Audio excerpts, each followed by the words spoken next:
This is CRB9 TV breaking news. We are monitoring a rapidly developing situation downtown. Stay with us for the latest updates. Chandrababu Naidu గారి ఎమ్మెల్యేలు చంద్రబాబు నాయుడు గారికి సంబంధించిన వాళ్ళంతా ఏ స్థాయిలోకి వెళ్ళిపోయినారంటే నిన్న 20 పేపర్లో చూసిన కోడూరు ఎమ్మెల్యే ఆరవ శ్రీధర్ అదే మనిషేనా అసలు ఇది ఎమ్మెల్యేనా అని అనిపిస్తుంది నాకు. అసలు ఈ అరవ శ్రీధర్ అనేవాడు ప్రభుత్వ ఉద్యోగి అయిన ఒక అమ్మాయిని భయపెట్టి బెదిరించి రేపు చేసి హెరాస్ చేసి స్వయంగా ఆ అమ్మాయి తనకు జరిగిన అన్యాయాన్ని కూడా ఏకంగా సాక్ష్యాలు ఆధారాలతో సహా బయటపెట్టింది.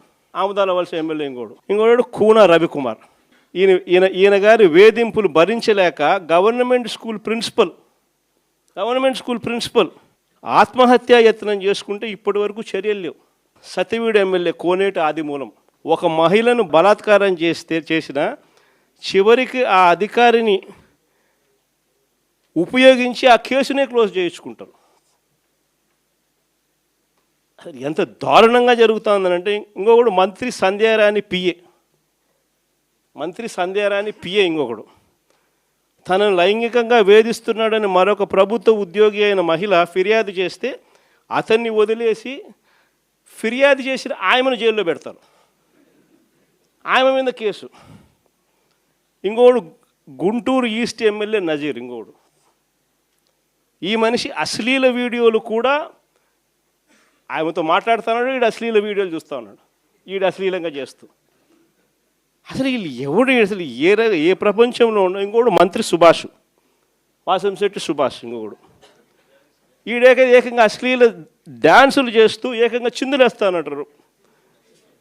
అశ్లీల డ్యాన్సులు చేస్తూ ఏకంగా స్టేజ్ ఎక్కి చిందులేస్తాడు మంత్రి.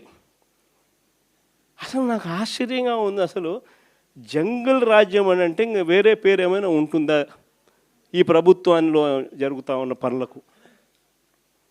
అసలు ఈ స్టేజ్లోకి ఒక ప్రభుత్వం పోవడం ఏంది?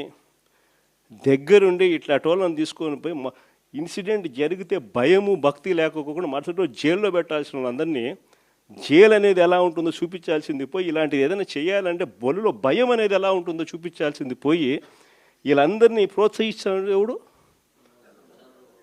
వీళ్ళందరినీ ప్రోత్సహిస్తూ ఉండేది వీళ్ళు. సాక్షాత్తు దగ్గరుండి చంద్రబాబు నాయుడు, ఆయన కొడుకు, ఆయన ప్రభుత్వం.